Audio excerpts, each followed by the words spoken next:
জুলাই গণহত্যার বিচার সহ শহীদ পরিবারের দাবি দেওয়ার কথা শুনলেন প্রধান উপদেষ্টা। বিশৃঙ্খলাকারীদের ব্যাপারে সতর্ক থাকার আহ্বান। আমাদের সম্মানটা প্রতিফলিত হবে তোমাদের সম্মানের মাধ্যমে, এটা আমরা পরিষ্কার। একদিনে এটা সমস্যার সমাধান হয়ে যাবে না, কিন্তু আমরা ছাড়বো না। ধাপে ধাপে ধাপে ধাপে যতদূর নিয়ে যেতে পারি আমরা নিয়ে যাব। সন্ধ্যায় প্রধান উপদেষ্টার সঙ্গে বিএনপির প্রতিনিধি দলের বৈঠক। দ্রুত নির্বাচনের রোডম্যাপ দেওয়ার আহ্বান নেতাদের।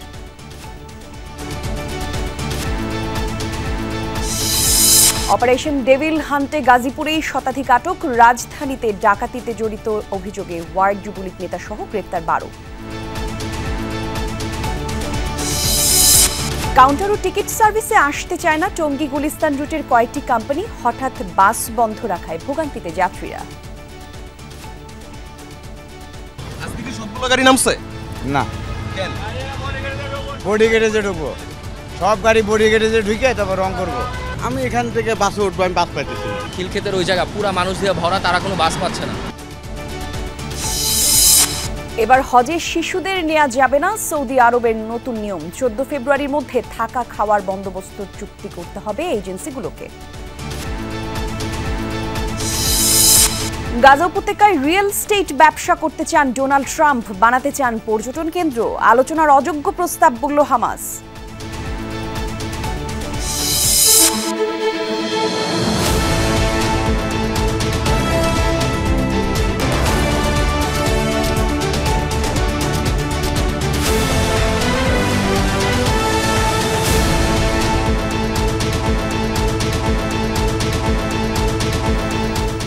বাংলাদেশে আমন্ত্রণ আপনাদের সবাইকে। দর্শক, আমি জান্নাতুল কলি আছি সাথে। শুরুতেই শিরোনাম দেখছিলেন।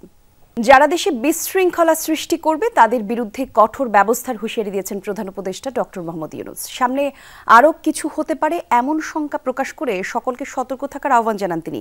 সকালে জুলাই গণ অভ্যুত্থানেই কয়েকটি শহীদ পরিবার রাষ্ট্রীয় অতিথি ভবন যমুনায় সাক্ষাৎ করতে গেলে এসব কথা বলেন প্রধান উপদেষ্টা। এ সময় শহীদ পরিবারের সাথে পুনর্বাসন এবং আর্থিক ক্ষতিপূরণ সহ নানা ইস্যুতে আলোচনা করেন তিনি।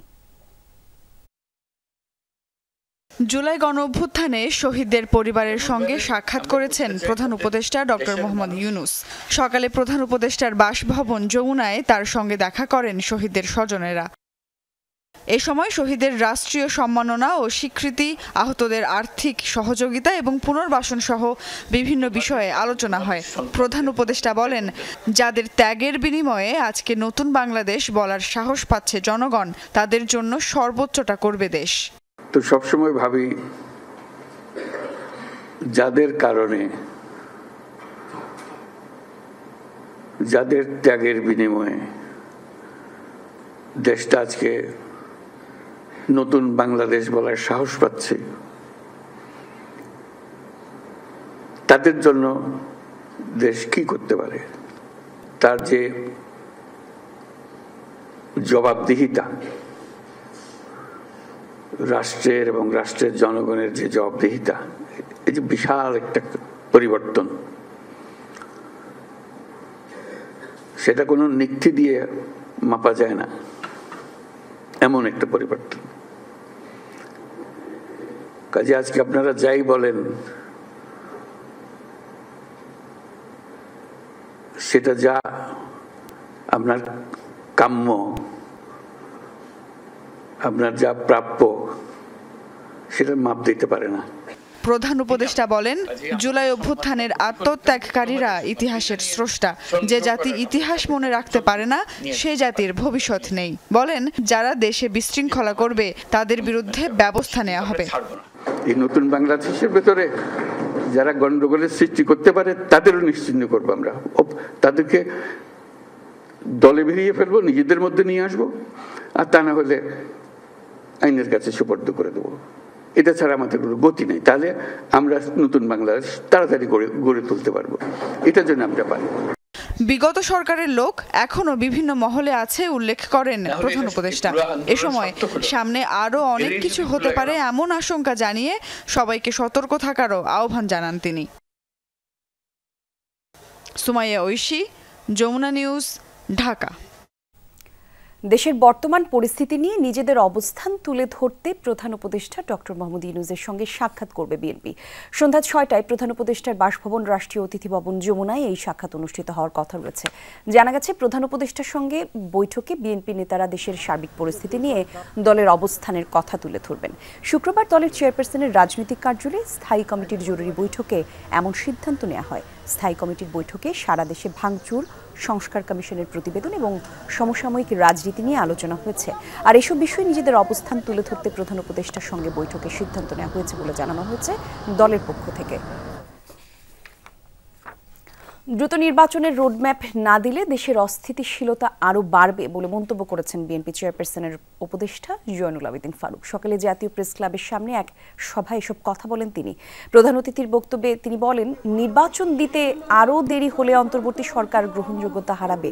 জয়নুল আবেদিন ফারুক বলেন, দেশের মানুষকে সবকিছু থেকে বঞ্চিত করেছিল আওয়ামী লীগ, রাজনৈতিক সংস্কৃতি নষ্ট করেছিল তাদের ফ্যাসিবাদী ব্যবস্থা। সন্ত্রাস দমনে অন্তর্বর্তী সরকারের অপারেশন ডেভিল হান্ট ঘোষণায় বিলম্ব নিয়েও প্রশ্ন তুলেন তিনি। বলেন, সঠিক সময়ে এই অপারেশন হলে দেশে এত অরাজকতা হতো না। সংস্কার চলবে, সেই সংস্কার কম সময়ের মধ্যে করে নির্বাচনের ম্যাপ দেন, রোড দেন, তাড়াতাড়ি করেন, না হলে অস্থিরতা আবার বেড়ে যাবে। আবার কোন ষড়যন্ত্র ফাঁক করে ঢুকে যাবে, সেই ষড়যন্ত্র রুখতে রুখতে আবার সময় অতিবাহিত করবেন। আমরা সেটা আর গ্রহণ করতে চাই। আগামী ১২ ফেব্রুয়ারি থেকে সারা দেশে সমাবেশে পূর্ণাঙ্গ কর্মসূচি ঘোষণা করেছে বিএনপি। ১২ ফেব্রুয়ারি থেকে ২৪ ফেব্রুয়ারির মধ্যে ৮ দিনে হবে এই কর্মসূচি। নিত্য প্রয়োজনীয় দ্রব্যমূল্যের ঊর্ধ্বগতি সহনীয় পর্যায়ে রাখা, আইন শৃঙ্খলা পরিস্থিতির উন্নতি, দ্রুত নির্বাচনের রোডম্যাপ ঘোষণা এবং পতিত ফ্যাসিবাদের নানা ষড়যন্ত্র মোকাবেলার দাবিতে দেশের ৬৪ জেলায় এই কর্মসূচি ঘোষণা করেছে বিএনপি। এই ৮ দিনের মধ্যে ঢাকায় সমাবেশ হবে ১২ ফেব্রুয়ারি।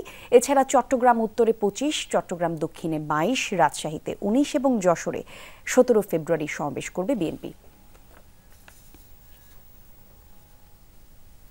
সারা দেশে অপারেশন ডেভিল হান্টের দ্বিতীয় দিনে ১.৫ শতাধিক আটক এবং গ্রেফতার হয়েছে। গাজীপুরে অন্তত ১০০ জনকে গ্রেফতার করা হয়েছে।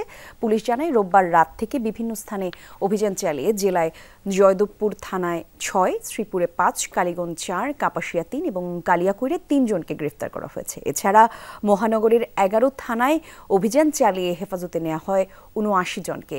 গ্রেফতার সবাই আওয়ামী লীগের বিভিন্ন স্তরের নেতাকর্মী। আর এই নিয়ে গত ২ দিনে এই জেলায় ১৮২ জনকে গ্রেফতার করল পুলিশ। সারা দেশে আমাদের অপারেশন ডেভিল হান্ট চলছে। সেই ধারাবাহিকতায় আমাদের এখানে এই অপারেশন চলছে।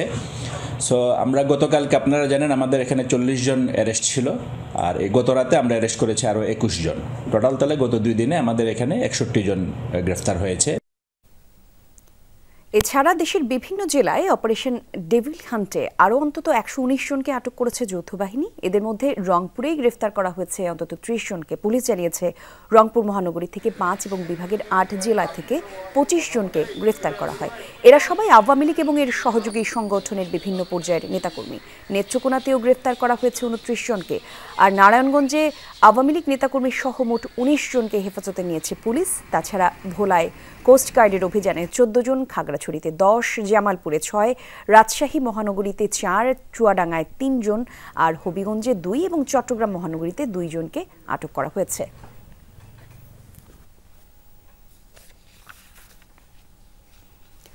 গাজীপুরে এই বিষয়ে আরো বিস্তারিত তথ্য আমরা জানবো। গাজীপুর থেকে আমাদের সহকর্মী হুসাইন আলী বাবু আমাদের সঙ্গে যোগ দিচ্ছেন। বাবু, একটু জানাবেন, আটককৃতদের হাজিরের বিষয়ে কি তথ্য আপনার কাছে আছে?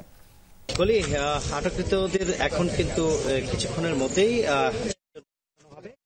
প্রিজন ভ্যান এসে যে আসামি যে জায়গা থেকে উঠাবে সেই জায়গায় প্রিজন ভ্যান রাখা হয়েছে। আসামি কিছুক্ষণের মধ্যেই বের করবে, বের করে আসলে গাজীপুর আদালতে তাদেরকে প্রেরণ করা হবে।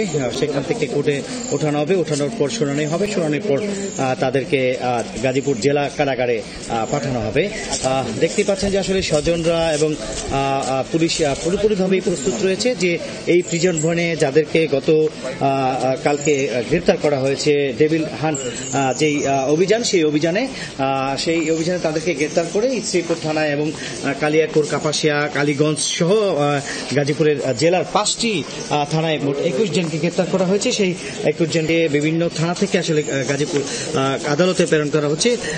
আরেকটি বিষয় হচ্ছে মামলার বিষয়ে আমরা প্রত্যেকটি থানার ওসিদের সাথে কথা বলেছিলাম। ওসিরা যেটা বলেছে আসলে এই 5ই আগস্টের পর হত্যা মামলা এবং নাশকতা মামলা, বিস্ফোরণ মামলা, বিভিন্ন মামলায় আসলে তাদেরকে গ্রেপ্তার দেখানো হয়েছে। সেই গ্রেপ্তার মামলাতে আসলে তাদেরকে আদালতে প্রেরণ করা হচ্ছে। সেখানে আসলে প্রেরণ করার পরে যে মামলার আয়ু যিনি উনি তাদের বিষয়ে আসলে রিমান্ড চাবেন। সেখানে আসলে রিমান্ড মঞ্জুর হলে তাদেরকে পুনরায় আবার স্ব থানায় এনে তাদেরকে জিজ্ঞাসাবাদ করা হবে।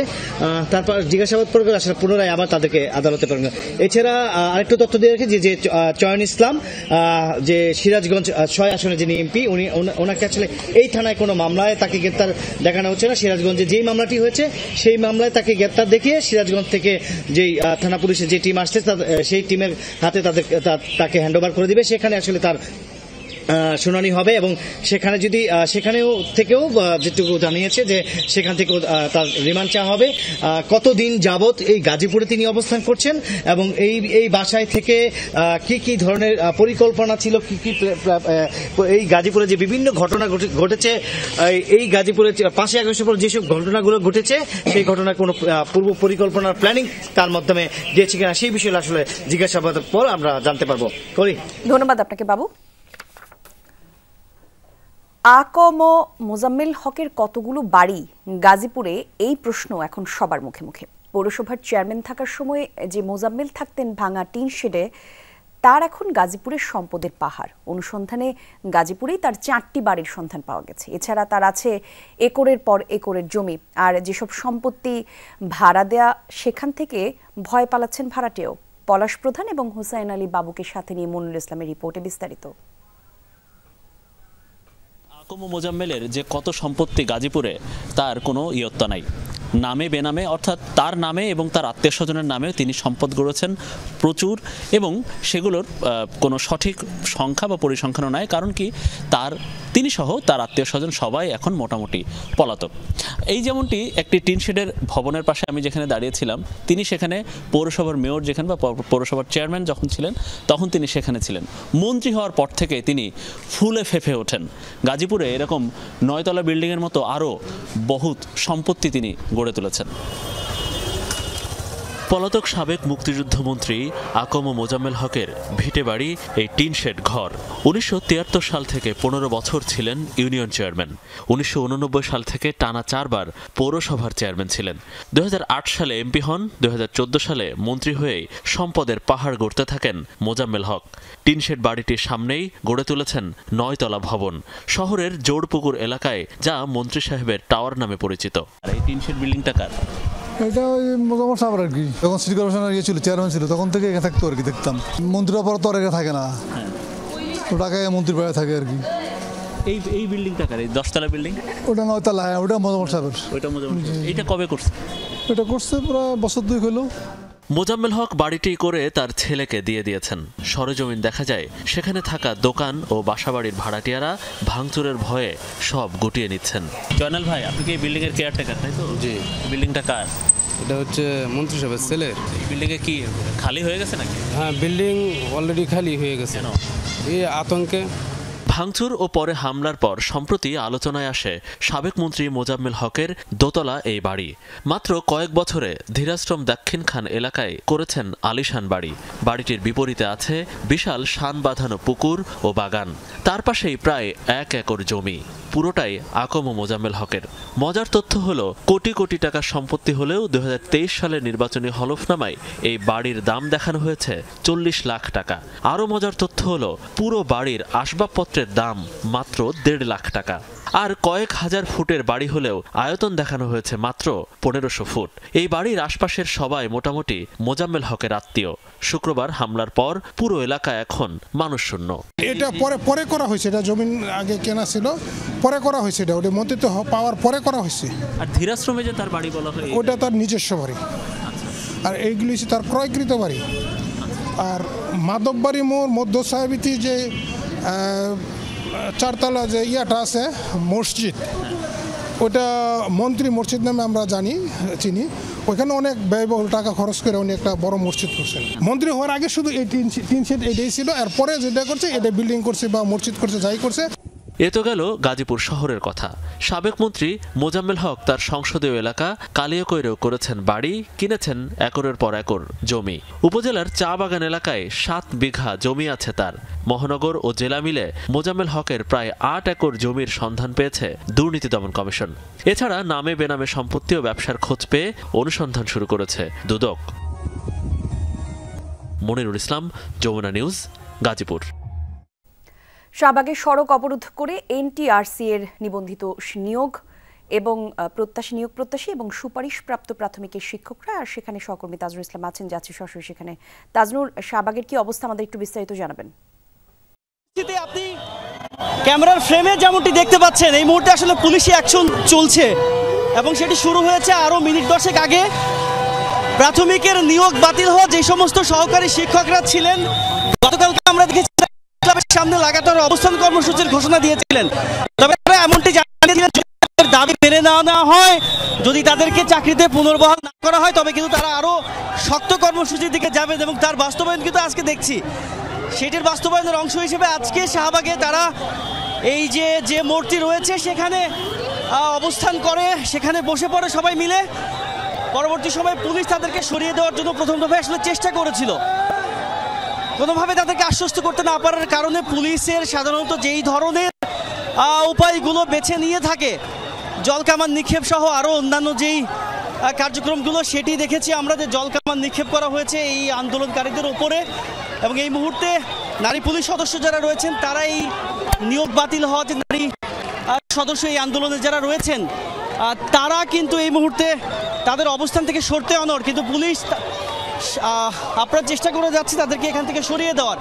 এবং যেহেতু যান চলাচল এই মুহূর্তে শাহবাগে বন্ধ রয়েছে, যান চলাচল যেন স্বাভাবিকভাবে শুরু করা যায় সেটি কিন্তু চেষ্টা করা হচ্ছে। তবে আমরা কিছুক্ষণ আগে দেখেছি এই নিয়োগ বঞ্চিত যারা, তারা বলছিলেন, আন্দোলন যারা করছেন তারা বলছিলেন যে তাদের যে নিয়োগ প্রক্রিয়া, সেই প্রক্রিয়ায় কোনো রকমের কোনো অস্বচ্ছতা ছিল না, বরং সমস্ত রকমের ধাপ পেরিয়েই তারা এই প্রাথমিকে নিয়োগ পেয়েছিলেন এবং তাদেরকে সেই নিয়োগের চিঠিও দেওয়া হয়েছিল।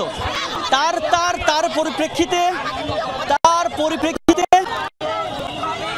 পরিপ্রেক্ষিতে এমনও ঘটনা ঘটেছে যে পূর্বে যারা বিভিন্ন রকম সরকারি চাকুরিতে ছিল তারা কিন্তু সেই চাকুরি থেকেও নিজেরা অব্যাহতি নিয়েছিলেন, অর্থাৎ রিজাইন দিয়েছিলেন, যাতে করে তারা প্রাথমিকে যোগদান করতে পারেন।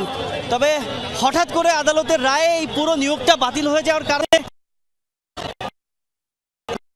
দীর্ঘদিন ধরেই তারা দাবি জানিয়ে আসছে। বিভিন্ন জায়গাতে সভা সমাবেশ, অবস্থান কর্মসূচির মতো বিভিন্ন রকম কর্মসূচি তারা পালন করছেন। আমরা গতকালকেও প্রেস ক্লাবে দেখেছি যে তারা সেরকমই অবস্থান কর্মসূচি পালন করেছেন। তবে আজকে বেশ একরকম হঠাৎ করে এই শাহবাগ মোড়ে তারা অবস্থান নিয়ে বসে এবং শাহবাগ মোড় অবরোধ করে বসেন। এবং তারপরেই কিন্তু পুলিশ কিছুক্ষণ ধৈর্য ধরেছে কিংবা অপেক্ষা করেছে, তাদেরকে বোঝানোর চেষ্টা করেছে যেন অবরোধ তুলে নেওয়া হয়, অন্তত পক্ষে যান চলাচল যেন স্বাভাবিক থাকে। তবে তারা কোনোভাবেই সেই কথাটি শুনতে রাজি না হয়। পরবর্তী সময়ে পুলিশের অ্যাকশন শুরু হয়েছে। এই মুহূর্তে আপনি ধাক্কাধাক্কি দেখতে পাচ্ছেন যে নারী পুলিশ সদস্য যারা, তারা এই আন্দোলনকারীদের সরিয়ে দিতে নানানভাবে চেষ্টা করে যাচ্ছেন। অনেকেই রাস্তার মধ্যে বসে পড়েছেন, অনেকেই শুয়ে পড়েছেন, বেশ আহত হয়েছেন অনেকজন। আমরা দেখেছি একটি শিশু শেষ জলকামানের পানির স্রোতে বেশ আহত হয়েছে। এই মুহূর্তে ক্যামেরার ফ্রেমে আপনি যাকে দেখতে পাচ্ছেন তিনিও সেরকম একজন আন্দোলনকারী এবং তিনিও বেশ আহত হয়ে রাস্তার মধ্যে পড়ে গিয়েছেন। নারী পুলিশ সদস্যরা তাকেও সরিয়ে দেওয়ার চেষ্টা করেছে, তবে সেই চেষ্টা একটি জায়গা থেকে সরিয়ে দিলে অন্য আরেকটি জায়গা থেকে কিন্তু তারা বসে পড়ছেন। যে বিষয়টি আন্দোলনকারীদের তরফ থেকে বলা হচ্ছে তাদের আন্দোলন যৌক্তিক, কিন্তু কেন তাদের সেই আন্দোলনের যৌক্তিকতা মেনে নেওয়া হচ্ছে না এবং তাদেরকে চাকরিতে পুনর্বহাল করা হচ্ছে না, সেই প্রশ্নটি তারা বারবার করে তুলছেন। এদিকে পুলিশের তরফ থেকে বক্তব্য হচ্ছে তাদের আন্দোলনের এই যে সবশেষ যারা যে সিদ্ধান্ত নিয়েছেন যে শাহবাগ অবরোধের মতো কর্মসূচি, যেখানে কর্মদিবসের হিসেবে তৃতীয় দিন এবং এই ব্যস্ততম দিনে এরকম একটি জায়গা অবরোধ করলে সেখানে কিন্তু জনভোগান্তি সৃষ্টি হওয়া বেশ স্বাভাবিক রকমের ঘটনা এবং তাই হয়েছে। আশপাশের যতগুলো সড়ক রয়েছে সবগুলো সড়কে এরই মধ্যে যান চলাচল বন্ধ হয়ে গিয়েছে। পুলিশের তরফ থেকে একটি কথা যাতায়াত যেন কোনোভাবে ব্যাহত বা বাধাগ্রস্ত না করা হয়।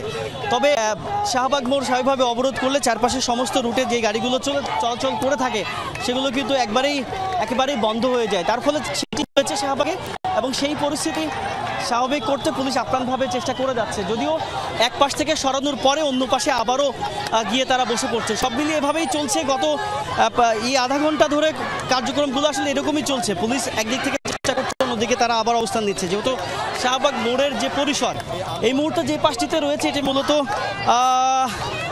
কাঁটাবনের দিকে যাওয়ার যে সড়ক, সেখানে তারা আবার অবস্থান নিয়েছে। সেখানে পুলিশ সদস্যরাও রয়েছে, পুলিশের নারী সদস্যরাও এই নারীদের সরিয়ে দিতে চেষ্টা করছে। তবে একেবারে মাঝখানে, অর্থাৎ মোড়ের একেবারে মাঝখানে, সেখানে কিন্তু এখনও বেশ কয়েকজন রাস্তার মধ্যে এখনও বসে রয়েছেন, যার ফলে পরিস্থিতি কতক্ষণে স্বাভাবিকের দিকে যাবে সেটি বলা বেশ খানিকটা মুশকিল। তবে আহত হয়েছেন অনেকেই, বেশ কয়েকজন আহত হয়েছেন, যেহেতু জলকামান ছোড়া হয়েছে এবং ব্যাপক রকমের ধস্তাধস্তি, ব্যাপক রকমের ধাক্কাধাক্কি হয়েছে। এই মুহূর্তে আসলে তেমনটিই চলছে। আপনি নিশ্চয়ই ক্যামেরার ছবিতে দেখতে পাবেন যে ব্যাপক রকমের ধস্তাধস্তি এই মুহূর্তেও চলছে, যেহেতু একেবারে মাঝখানে যারা বসে রয়েছেন তাদের সরিয়ে দেওয়ার আপ্রাণ চেষ্টা, এবং সেই চেষ্টা পুলিশ করছে। পুলিশ তাদের জায়গা থেকে সেই কাজটি করার চেষ্টা করছে। তবে আন্দোলনকারীরা কোনোভাবেই সেই কথা শুনতে রাজি নন। তারা তাদের দাবিতে অনড়, তারা সেই অবস্থানে অনড়, তারা রাস্তা অবরোধ করবেন সেরকমটি আসলে বারবার করে বলছেন। পুলিশের ঊর্ধ্বতন কর্মকর্তা রয়েছেন,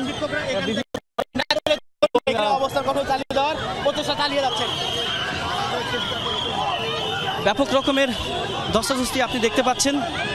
দর্শক নিশ্চয়ই আপনারা দেখতে পাচ্ছেন যে ব্যাপক রকমের ধস্তাধস্তি, নিশ্চয়ই পুলিশের সঙ্গে বেশ রকমের ধস্তাধস্তি আপনি দেখতেই পাচ্ছেন। পুলিশ এই মুহূর্তে লাঠিচার্জ শুরু করেছে।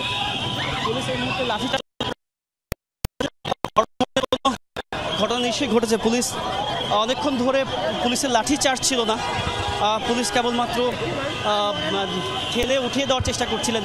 তবে এই মুহূর্তে পুলিশ লাঠিচার্জ শুরু করেছে, এবং যাকে লাঠিচার্জ করা হচ্ছিল তাকে এই মুহূর্তে আটক করা হলো, এবং তাকে আটক করে নিয়ে যাওয়া হচ্ছে। এবং পুলিশের ঊর্ধ্বতন কর্মকর্তা রমনার ডিসিকে আমরা দেখতে পাচ্ছি, তিনি রয়েছেন এই যে শাহবাগের যে অবরোধ তুলে দেওয়ার যে একরকম অভিযানই বলা চলে, সেই অভিযানের নেতৃত্বে রমনার ডিসি তিনি নিজেই রয়েছেন। তার সাথে তার যারা সহকর্মী রয়েছেন, বিভিন্ন স্তরের কর্মকর্তা, একই সঙ্গে অন্যান্য যেই পুলিশ সদস্য তারাও রয়েছেন।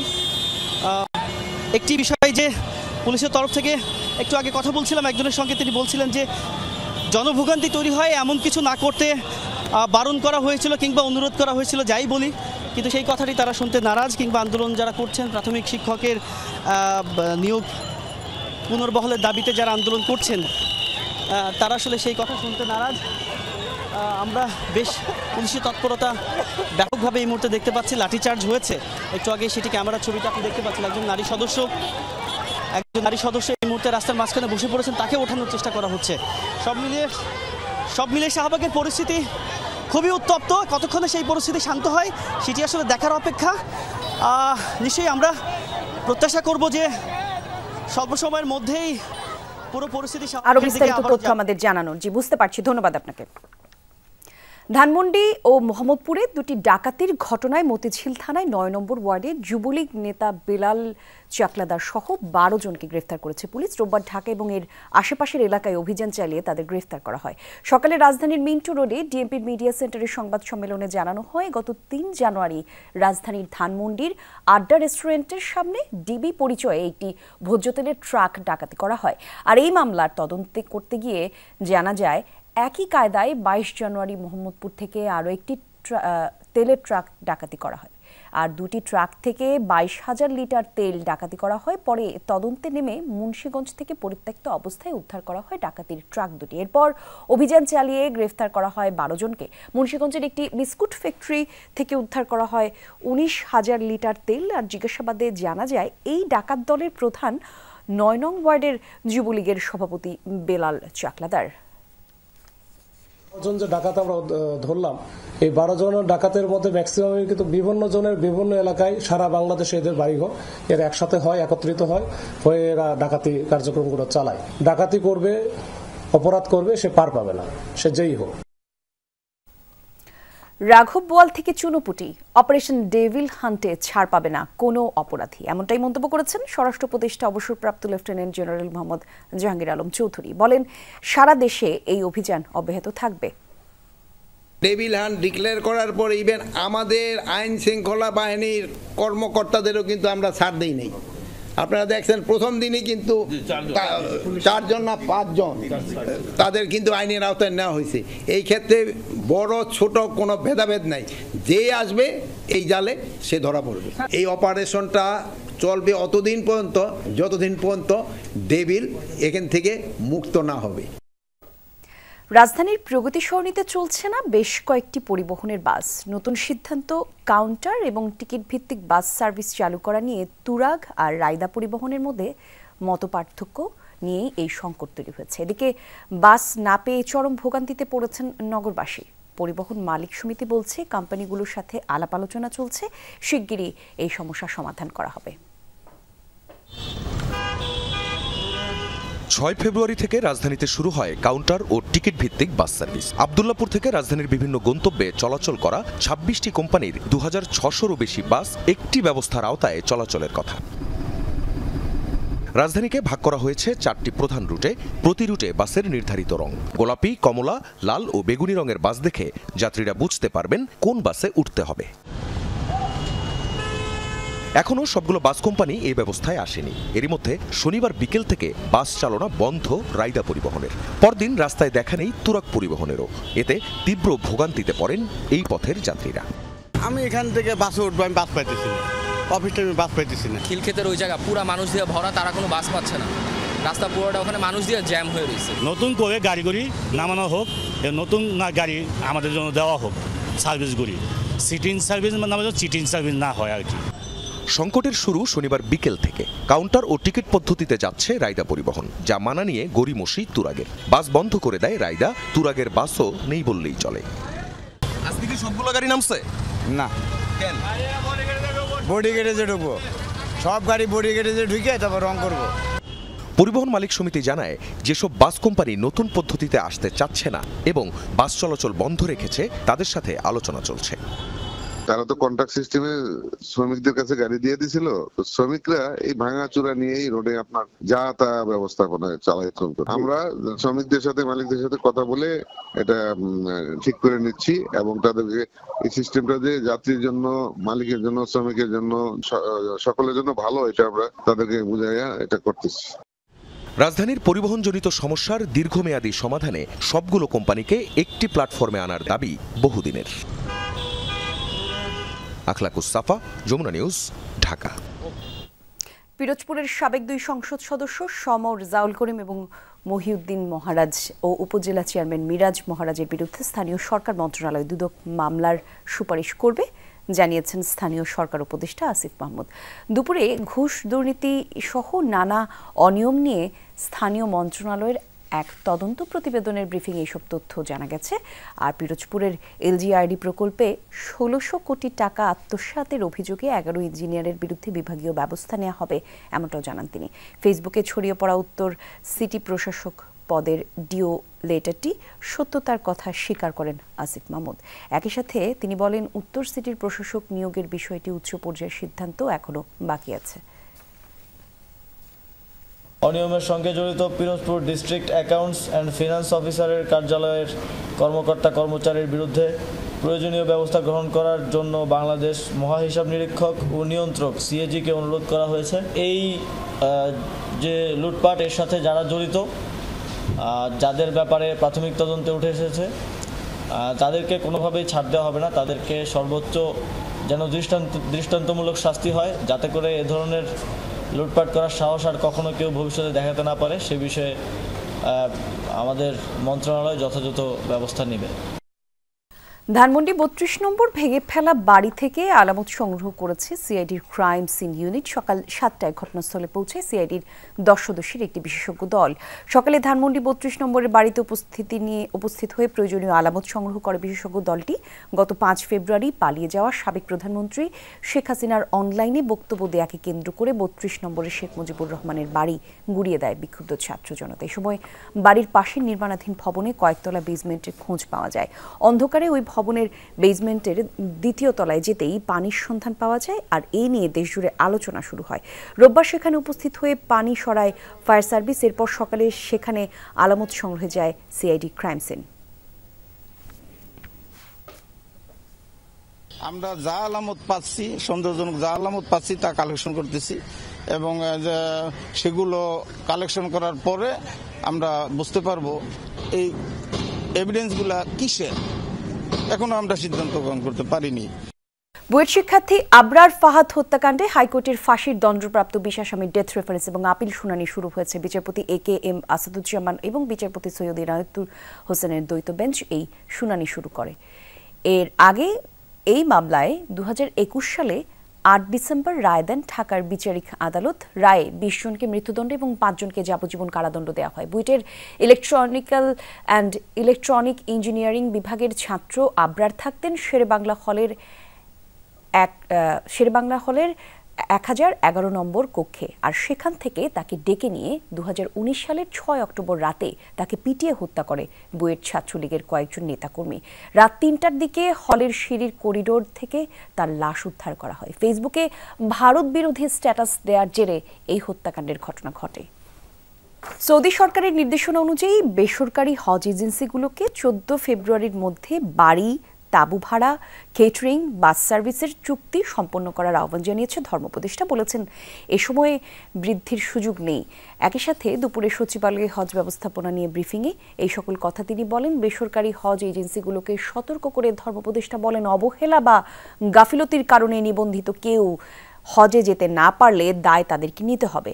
নিবন্ধন বাতিল সহ আইনি ব্যবস্থা নেওয়া হবে। একই সাথে ধর্ম মন্ত্রণালয়ের তথ্য অনুযায়ী ৭০টি লিড এজেন্সি বেসরকারিভাবে এবার ৮১,৯০০ হজযাত্রী পাঠাচ্ছে। এর মধ্যে ৩৮টি এজেন্সি ৪৫,০০০ হজযাত্রীর সব চুক্তি সম্পন্ন করেছে। বাকিগুলো ১৪ ফেব্রুয়ারির মধ্যে চুক্তি শেষ করতে হবে।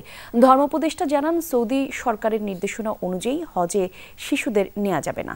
রোববার সৌদির হজ এবং উমরাহ মন্ত্রণালয় এই সিদ্ধান্তের কথা জানিয়েছে।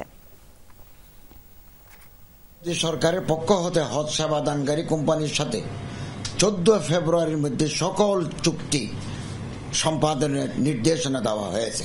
ডেডলাইন ১৪ ফেব্রুয়ারি এবং এটা কোনোভাবেই বাড়ানো হবে না। বাংলাদেশ হতে হজের জন্য নিবন্ধিত কোনো ভাই বা বোন যাতে হজব্রত পালন করা হতে বঞ্চিত না হয় সে বিষয়ে আমাদেরকে প্রয়োজনীয় ব্যবস্থা গ্রহণের জন্য অনুরোধ করেছেন। গাজা উপত্যকায় রিয়েল এস্টেট ব্যবসা করতে চান ডোনাল্ড ট্রাম্প, গড়ে তুলতে চান পর্যটন কেন্দ্র। এবার ক্লিন গাজা মিশনের লক্ষ্য আরও স্পষ্ট করলেন মার্কিন প্রেসিডেন্ট। পরিকল্পনা বাস্তবায়নের সাথে রাখতে চান মধ্যপ্রাচ্যকেও। যদিও ট্রাম্পের গাজা দখলের ভাবনার তীব্র সমালোচনা করেছে মুসলিম দেশগুলো, এমন প্রস্তাব আলোচনার অযোগ্য আখ্যা দিয়েছেন তুরস্কের president Recep Tayyip Erdogan. Gaza বেচা কেনার জন্য নয় বলে সাফ জানিয়ে দিয়েছে ফিলিস্তিনি স্বাধীনতাকামী সংগঠন হামাস।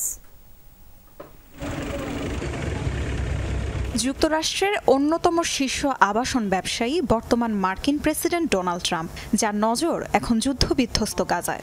এবার উপত্যকা দখলের পরিকল্পনা আরও খোলাসা করলেন তিনি। জানালেন পুনর্গঠন করে পর্যটন কেন্দ্র গড়ে তুলতে চান সেখানে, আর তার দীর্ঘমেয়াদী পরিকল্পনায় ভূমিকা রাখতে পারবে মধ্যপ্রাচ্য। গাজা রিয়েল এস্টেট ব্যবসার দৃষ্টিকোণ থেকে লাভজনক। গাজা কেনার ব্যাপারে আমি প্রতিজ্ঞাবদ্ধ। পুনর্গঠনের কাজে মধ্যপ্রাচ্যের দেশগুলোকেও দায়িত্ব দেওয়া হতে পারে। হামাস যেন এখানে আর না থাকতে পারে সে পদক্ষেপ নেওয়া হবে।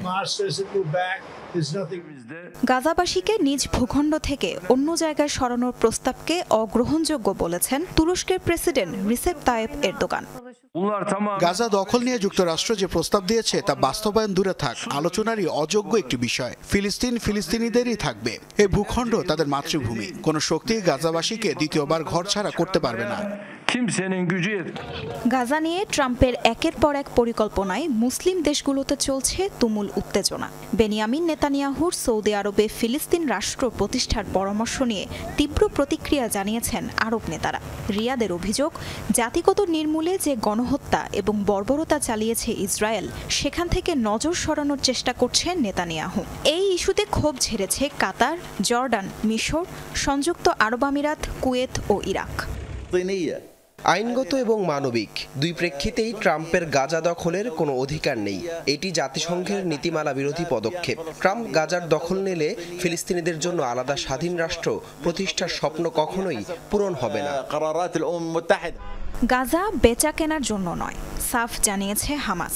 রিয়েল এস্টেট ব্যবসায়ীর মনোভাব নিয়ে গাজাবাসীর সমস্যার সমাধান করতে চাইলে ব্যর্থ হবে সে উদ্যোগ, দাবি ফিলিস্তিনি স্বাধীনতাকামী সংগঠনটির।